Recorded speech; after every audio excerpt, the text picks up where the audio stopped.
Welcome back to my channel. कैसी है मेरी यूट्यूब फैमिली। अच्छा जी, आज का व्लॉग स्टार्ट करते हैं कुछ इस तरह से कि इवनिंग टाइम है, तकरीबन शाम तो नहीं कह सकते, रात होने वाली है, 7:30 कुछ हो चुके हैं। खाना शाना हम लोग खा चुके हैं। खाना शाना मैंने ऐसा कोई आज व्लॉग शूट नहीं किया। बहुत हो जाता है, खाना बनाओ दिखाओ, ये कुकिंग हो रही है वो कुकिंग हो रही है, तो ये सारी चीज़ें मैंने आज शूट नहीं की। सो आज मैं आपको बताऊँगी अबाउट कल सेकेंडरी वालों का पेपर है और कल मैं क्या ड्रेसिंग करने वाली हूँ, तो वो अभी प्रेस करने वाली हूँ। और हमारी जो माशाल्लाह से जो मैम है वो बहुत अच्छी हैं, बहुत ज़्यादा।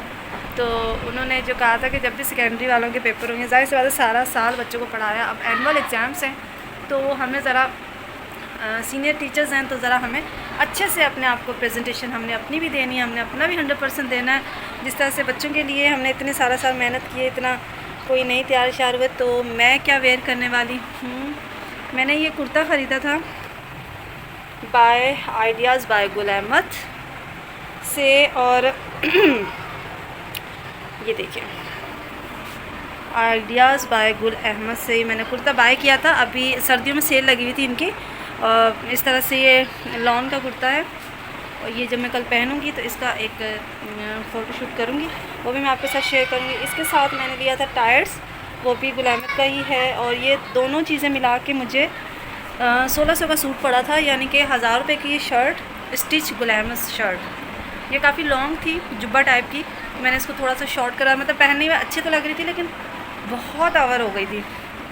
साथ में ये स्टॉलर है इसके, येलो सा, गर्मी के लिहाज से ठंडा ठंडा सा कलर है। और इसके साथ मैंने ये दुपट्टा लिया था अलग से। तो ये अलग अलग हिस्सों में भी मैं इस तरह से भी ड्रेसिंग वगैरह करती हूँ। वैसे बेसिक ना ऐसी ड्रेसिंग इसलिए मैंने ये कपड़े इसलिए इस तरह के ख़रीदे थे। इसका थोड़ा दुपट्टा ना आपको दिख रहा होगा, शर्ट थोड़ी इसकी स्लो है, यानी कि लाइट सी है। दुपट्टा इसका है उस पर, अब मुझे याद नहीं आ रहा, इसका नाम नहीं याद आ रहा। और साथ में शर्ट और दुपट्टा। ईद के बाद शादी थी जो कि अभी पोस्टपोन हो गई है, तो उस हिसाब से मैंने सारी ड्रेसिंग की थी। शादी के दिनों में आप कैजुअली भी जब कपड़े पहनते हो तो वो थोड़े ज़रा स्टाइलिश से होते हैं। तो मैं अभी ये इस्त्री वगैरह करूँगी, और साथ साथ कल का जो क्लिप मैं ऐड करूँगी वो कल के व्लॉग में मैं आपको दिखाऊँगी।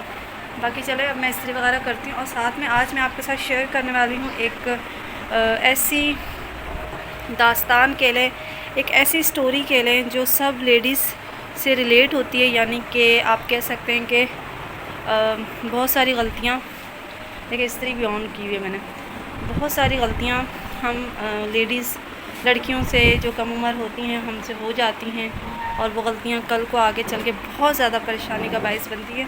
तो मैं आपको बताती हूँ, यानी कि कहने का मकसद ये है कि गलतियाँ इस हिसाब से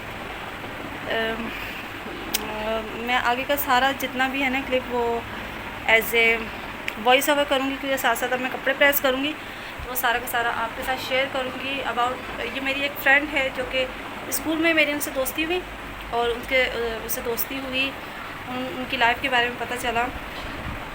एज ए सिंगल पेरेंटिंग मैं सेपरेट तो रह रही हूँ, लेकिन अल्हम्दुलिल्लाह मैं अपने माँ बाप के साथ रहती हूँ। और आजकल के जो हालात चल रहे हैं, जो मामलात चल रहे हैं, बहुत ख़राब है, बहुत ज़्यादा। बाहर की दुनिया एक औरत के लिए डिज़ाइन ही नहीं है। जैसा आजकल का मुआशरा है, जैसे आजकल के लोग हैं, आप सोच भी नहीं सकते कि ये आजकल की मैं नहीं समझती कि आजकल के मतलब एक औरत तन्हा अपने बच्चे पालती है। मैं ख़ुद इतना ज़्यादा फ्रस्ट्रेशन का शिकार हो जाती हूँ कभी कभी, बहुत ज़्यादा।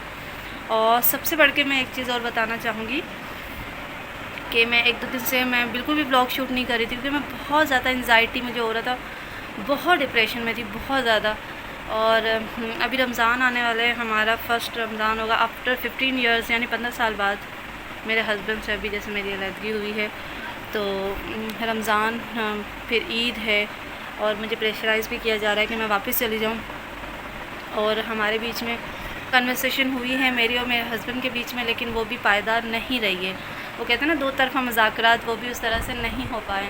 तो मुझे अब नहीं समझ में आ रहा है कि मैं क्या करूँ, मैं किस तरह से आगे चलूँ। उनकी बातें सुनती हूँ तो बिल्कुल डाउन चली जाती हूँ, बिल्कुल ऐसा, मतलब एक इंसान में ना जीने की एक होती है, वही मेरे अंदर ख़त्म हो जाती है, लगन ही ख़त्म हो जाती है। तो लड़कियों की ज़िंदगियों में कि हमेशा इंसान कहता है कि बेटियों के नसीब जो है ना अल्लाह पाक हमेशा अच्छा किया करे। मेरे 3 बेटे हैं, लेकिन मैं उनके नसीबों से भी बहुत डरती हूँ। उन पे आने वाली नस्लों का बोझ है, उन्होंने उस बोझ को उठाना है, तो बहुत डर लगता है इन सारी चीज़ों से। आजकल के हालात दौर देखते हुए, मेरी एक दोस्त जैसे अपने बच्चों की खातिर सऊदी अरब में वो काम कर रही है, वहाँ पे जॉब कर रही। उनकी अम्मी की भी डेथ हुई, लेकिन उन्हें नहीं आने दिया गया। उस पर क्या गुजर रही होगी वो भी मैं कभी सोचती हूँ। अब ये जो मेरी फ्रेंड है जिसके बारे में मैं आपको बताऊँगी, हो सकता है मैं इस व्लॉग में बताऊँ या हो सकता है मैं अनदर व्लॉग में बताऊँ, तो उसकी ज़िंदगी में क्या कुछ हुआ और क्या कुछ हो रहा, वो किस तरह से सर्वाइव कर रही है, ये सारी चीज़ें मैं आपको ज़रूर बताऊँगी। आप मेरे साथ कनेक्टेड रहें, मेरा चैनल सब्सक्राइब करें, और आहिस्ता आहिस्ता मैं अपनी ज़िंदगी के बारे में बहुत सारी ऐसी चीज़ें शेयर भी करूँगी। साथ में लाइफस्टाइल जो भी एज ए ब्लॉगिंग रिक्वायरमेंट होती हैं वो सारी की सारी मैं आपके साथ शेयर करूँगी। So here we go. अब मैं कपड़े वगैरह ज़रा इस्त्री कर लूँ। सुबह का जो आउटफिट मैंने पहनना है वो भी, और इस वक्त अभी जो है वो मेरी ड्रामा शामा देख रही है, बच्चे मेरे बाहर खेल रहे हैं। खाना हम लोग खा लेते हैं तकरीबन मगरिब के टाइम, मगरिब की नमाज़ पढ़ के खाना शाना तो हम कर लेते हैं। तो कल का ये ड्रेस कैसा रहेगा और ये सारी चीज़ें मैं आपके साथ शेयर करूँगी कल। आज के ब्लॉग को यहीं पे इख्तिताम पज़ीर करते हैं। आज दिल कर रहा था आपके साथ चिट चैट करने का। So stay tune with me, subscribe my channel. So अल्लाह हाफिज़।